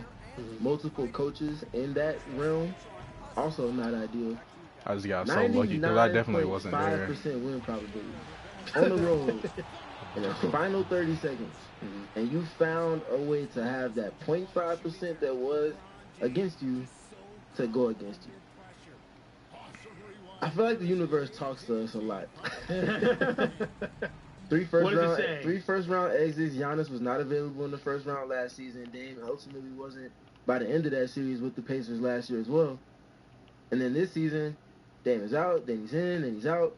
Before that, they trade Chris Middleton, one of the key staples to this rendition, this iteration of the Bucks, this championship window that they've been in. There's a lot of signs with the Bucks right now, and I think, to Gerald's point, there's a lot of change on the way. Oh my God! Probably one of those. Again, they're bailing me out. Maybe it's just Darvin Ham that comes in place of. That'll fix it. When he got hired, it felt like they hired the replacement for the inevitable replacement. Another Doc Rivers team crumbles in crunch time in the playoffs. What? A Doc Rivers team choked in the playoffs? Yeah.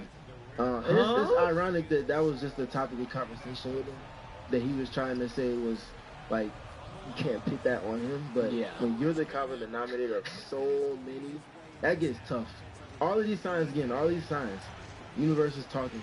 I mean, it feels like the hourglass, those seas in the hourglass, it's like a half a crumb of a remnant left with that for Giannis. Yeah, you kind of dug your own grave. Obviously, trading for Dame is a move that you do because Giannis put pressure on the front office. I think that's kind of the big thing here is there are some people who are saying Giannis is going to stay because of like this post from his wife talking about his legacy after the game, and all the kids are wearing Giannis jumpers, which terrible. They look awful. I'm sorry.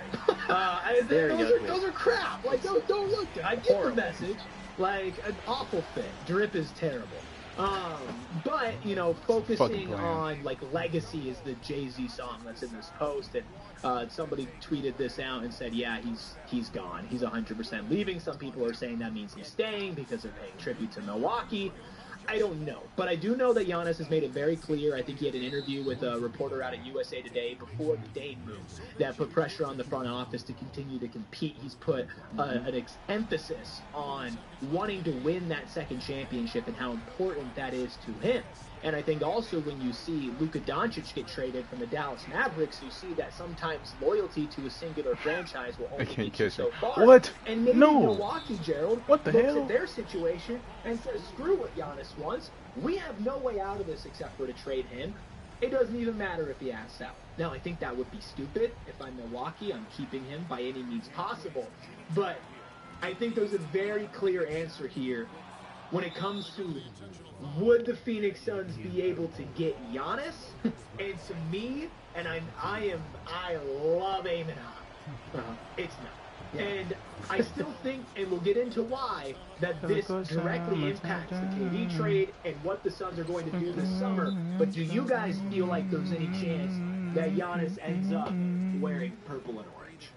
Not really. I think you could probably play around with the trade machine and try and cook up something with Houston and Milwaukee where the Rockets get KD, they see him as a better fit than Giannis, and somehow Phoenix comes away with Giannis. But if you're getting Giannis, you have to put in the legwork, the heavy legwork of the trade. And we know that the Suns picks that they have, they could throw 3 first-round picks in there, but they're coming from other teams. They're coming from like the least valuable of Utah, Cleveland, Minnesota over the next odd numbered years. I think I can make it really 40. I'm gonna make it 40 in any capacity in trying to get a Giannis deal across the finish line. My last you time could throw changing, Ryan bro. Dunn, Oso, and 3 of those picks in there, and Milwaukee could probably still get 5 better offers out of it. So I just don't see how you could kind of bamboozle Houston into doing the heavy lifting there of sending picks and players to Milwaukee, and you walk out with Giannis. It feels pretty unlikely unless Giannis just put his foot down and was like, I'm going to Phoenix and nowhere else. And I don't see that happening. Yeah. We gotta get smoothies here, my bitch guy. got photos. I don't know how probable that is. Mm-hmm. It's probably as probable as them losing Game 5 in the way in which they did, which would take an anomaly of circumstances that fall What is it on Hall of against Fame? whatever the major probability is But for that I to ain't get the actually happen. memo. And I think the big way I for ain't it get the would be memo. if he sent out his list to Milwaukee of teams that he wants to go to, and it was only a cactus. But even that, right? We just saw Jimmy Butler, who stood on business, said, I want to go with the Phoenix Suns. It's only the Phoenix Suns. You get traded to the Warriors. Like, Giannis might say, I only want to go to Phoenix. And if you're demanding a trade and you're Milwaukee, you want to work with him. But also, if you're looking at your future here and you're like, oh my God, Kyle Kuzma ball over the next couple of years? No, thank you. Like, you want to get the best package back possible. And there's no way that the package that you get back from the Phoenix Suns would be the best. Now, again, am I going to say it's 0%? No, because we saw Luka Doncic traded to the Los Angeles Lakers, right? But I just don't want people to get their hopes up for that, and I know we've seen some fan accounts and whatnot put out the jersey swap and say it's going to happen and all of that. And I just don't want y'all to get hurt. He just made that shit, bro. Everybody's already hurt. Yeah.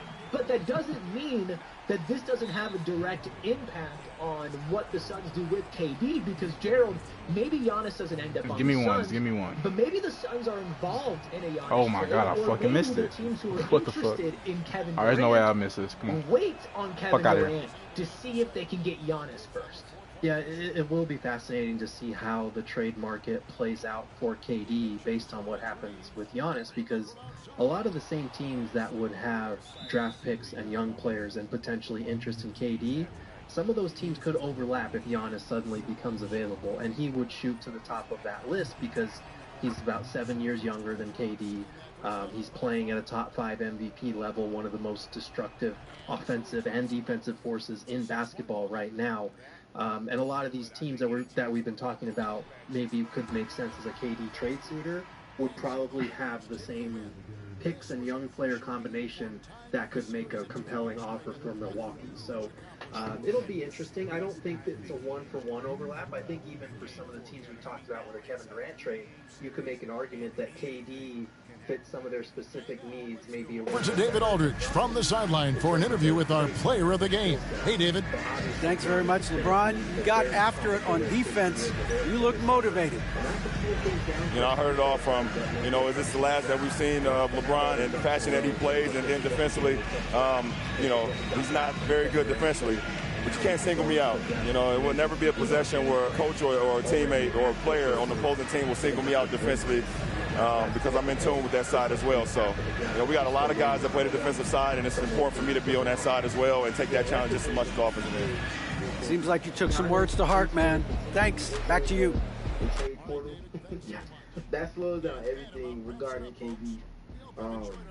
Maybe that works in favor of the Suns in terms of building their roster going forward. Maybe that works against them if they're looking to try to get compensation back. And now the market is flooded with all types of competition in that regard.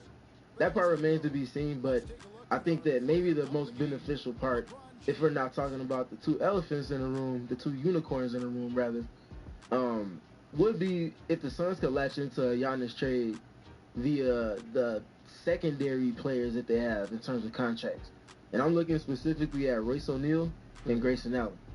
Two trade pieces that could be lumped into something and get the Suns potentially back something that makes sense for whatever it is that they're trying to build, whether KD's involved with that or not. Walking through and the war zone gives a little bit more roster clarity to the moves that they're ultimately going to have to make. Yeah, so that would make sense, especially because if you're a team that's giving up a ton of players to stack salaries to trade for Giannis, you're probably going to want an extra player or two, even if it's just a throw-in or whatever. That could cold like the compete on Polar that Express. team. Royce They O'Neal, call me the Grayson voice of the Allen street because I would speak check on those relevance. boxes if Top you're 10 that of my team scene no that's element. When I sending all release, I this will out drop to with get Giannis, Americans. you probably need another role player that could help Stick with the fill in silence, some of so those gaps from they all can the fix guys an you're probably impediment. going to lose there. Yeah, and there's also Sizzling. salary that's going to need to be filled. Like you mentioned yesterday in your article of all the Bradley Beal potential deals that you can still read right now on GoPHNX.com. Of course, only if you're a diehard. Which, by the way, It'll pay against day. that sale ends tonight. Oh, yeah. $36 ends tonight, and I don't know if we're going to do it again for a long time. So do it. Anyway. I never You entertain saw these and guys. put together a trade That girl go start well, some. I hated it. Facilitated a Giannis trade to San Antonio. Yes. But Bradley Beal was involved to fill salary. My and apartment. accompanied with picks. With the Suns being big players this offseason, maybe it hurts their chances at getting things done sooner, but maybe it opens up a couple avenues as far as getting new teams involved to try to sneak in and make a trade. Like, and I just like they did with the Drew Holiday, Damian Lillard stuff as well, which you did help facilitate the eventual NBA champions to get their missing piece in Drew Holiday, and we've talked a lot about what you got in that deal, but you were able to do what you wanted Freedom to do risking. as a The front bros keep office on because frisking. other teams were desiring to make moves. Yeah, exactly. You said it better. Is there anything else before we get to maybe what teams Hey, my girl, you don't know my Giannis lyrics. could go to about how he I gotta could set it up here and impact like what go the down, Suns bro. do this summer? Yeah, my last tidbit with it, whether it's directly involved with a trade that facilitates Giannis to a new location, or if it's a trade that's following up Giannis going to wherever it is he Drama sells. Internet made me laugh out loud. Ends up with Giannis Behind computers, what you gonna do when my dog come in around? terms of your style of play and the things that you're going to need on the periphery to get the most out of him, to keep a defense from just building up a wall in front of him. All of my bitches is better than me. With that in mind, and you're looking at a team construct around Giannis, Grayson Allen like me fits 10 bands in a week. as well as any player in the role-playing realm contractually and in terms of a puzzle piece in the literal on-court aspects to play around him. And I think that's something that a team that might bring him in, let's just say Giannis ends up in Houston, they should be looking to try to get more shooting in the room because they quite literally don't have it right now. Classic. I can go over Tyler now with Houston, I guess, so I don't even panic. Because of what you will have to invest to get him into your team. So you would then have to fill your roster out. So I could see it whether it's directly involved with the trade or if it's a trade after the trade. I sold my that helps soul, to make bro. that happen. I ain't even sell my and monsters. Again, like you mentioned, Gerald, it might push all your ducks in a row back, and you might not be able to operate All on need the is a phone timeline and that you charger. want to operate on. And that's why I feel like it's just as important to talking about what we said earlier in the show, getting your front office in order.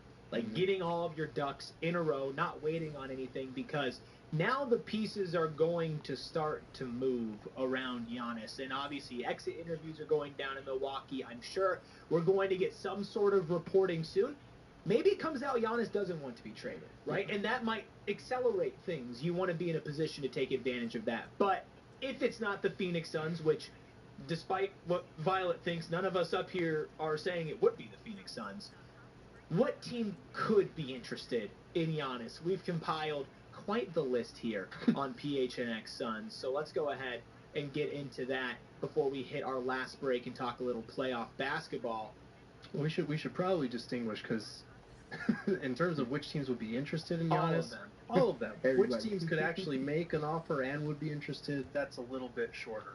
Yeah, so let's go ahead and take a look at that list of teams that could potentially end up with Giannis here before we take a break. We got the Rockets, the Spurs, the Nets, the Thunder, the Lakers, the Nuggets, the Heat, the Warriors, the Hawks, the Pacers, and the Knicks. Mm-hmm. How are we feeling about this collection of, 11 teams? Yeah. Yeah. Like we said, every team's going to be interested. These are the ones that could potentially pull it off. I think the Rockets, Spurs, they make sense as teams that could offer a good combination of lots of valuable picks and young players. The Nets, they've got a ton of cap space, and they could probably go all in with some picks and pieces like Cam Johnson, Nick Claxton, etc. The Thunder, they only make sense to me if they flame out, kind of like we said, similar to KD, if they really flame out, and I just don't see that happening. Lakers would love to have a big three with LeBron and Luka, but I have a hard time seeing that. Pacers and Knicks and Hawks are kind of my dark horses here. I don't think the Knicks have the picks to get it done. I mean, Pacers would be so funny. It would be really funny, and also, like, I kind of love the fit of Giannis and Tyrese and maybe Miles Turner. Steven, is there a team that you feel like Giannis specifically, in his pursuit for a second championship that he's been very vocal about, he would think would be the best fit for his game, obviously considering you'd have to give up a lot to get him? Well, to be able to give up a lot for him and still contend is something that only one team on this list of teams that we're looking at can do. Yep. That's the Oklahoma City Thunder. Frightening. And I would be very afraid of Mark Daigneault getting a Giannis, because he's going to just throw him at the 5 and do all types of funky stuff defensively and offensively. And that would be an insane shot in the arm. That they're the only team that could literally give up 4, 5, 6 picks. Yeah. Still be set for the future with their picks and not having given up the full table in terms of their young talent to continue to contend with. So I would be very weary, because I'm not sure what they're looking to do with their picks, but who else could they possibly get that's better than Giannis if they are looking for that kind of gift horse? Right. He's being presented to them in Giannis. Especially if they don't win this year as well. Correct. I think if they win this year, then they might just stand pat. But there's a chance to get the number 1 pick. Like, legitimately, there's a chance to get the number 1 pick. If you're Milwaukee and OKC's knocking on your door and says, we'll give you the number 1 pick. So now there's your foundational piece. You're welcome. And 1 or 2 players to make the salary work. Yep. Right? All you got to do is give us one of the greatest players that have ever walked on the planet. Right? Why would you say no as Milwaukee? Plus, you're sending Giannis to the West, which for us is terrifying. But for Milwaukee is beautiful, because you don't have to be the team that traded Giannis to the Nets, right? Or to another Eastern Conference team like the Hawks or the Pacers, the team that forced you to get to this point anyway.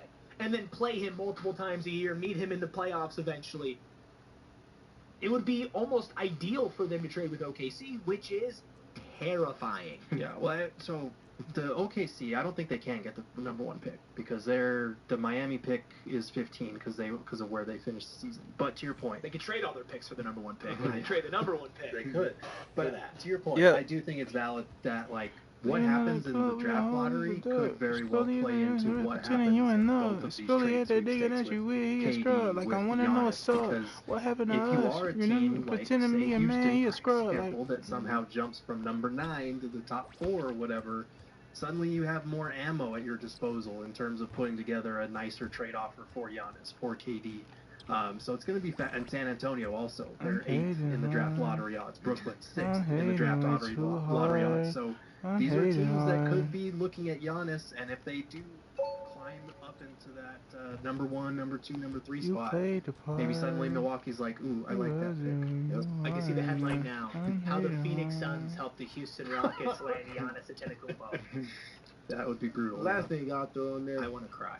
Just with the Oklahoma City thing, I think they're keeping most of their options on the table. Yeah. The Party only on the reason paper they chase. didn't make the finals Popping out of last season Saginaw, was, popping out of Salt Lake, Shea popping didn't out have of a number Arizona. 2 Bitch, I that feel stepped like up. Tate McRae.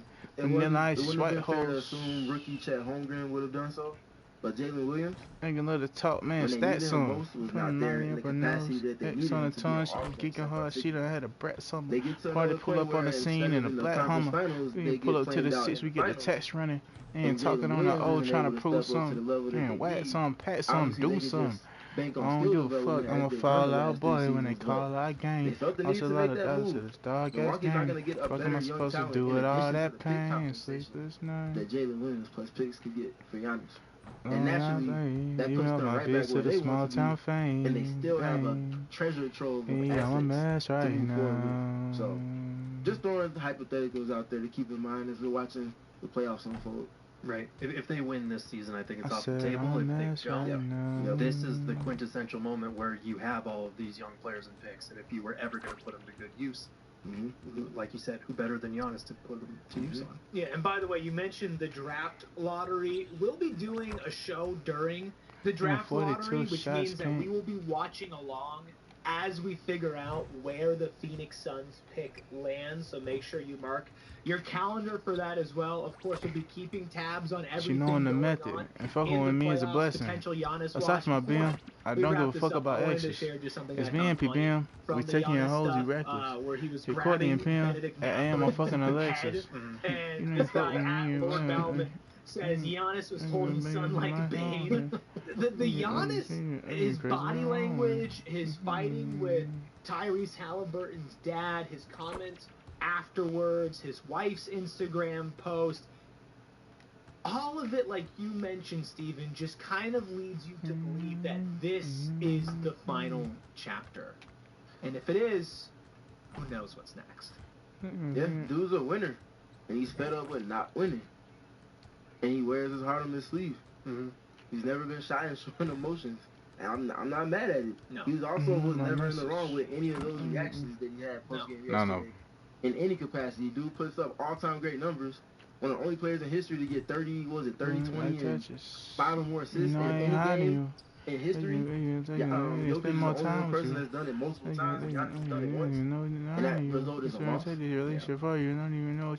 the universe is talking, it feels like. Tumultuous, emotional evening, not just from the game, but from everything afterwards. I don't give a fuck about exes. It's me and PBM. I'm taking your Once all hoes, of you that noise reckless. kind of dies Hey, down, Courtney and he's PM. able to I am a fucking recenter Alexis. himself and think about everything, what conclusion he comes away with. Because obviously all of that's going to factor in. But that's a tough decision to make as a franchise player who has won a title with an organization, who's pledged his allegiance to that city, to that fan base. But he also, like you said, Steve, he wants to win, and I think that road has reached its end if he stays in Milwaukee. Yeah, and Lucas 5 says all star. this depends on if he You know actually on the wins. method. And Right, fucking that with he me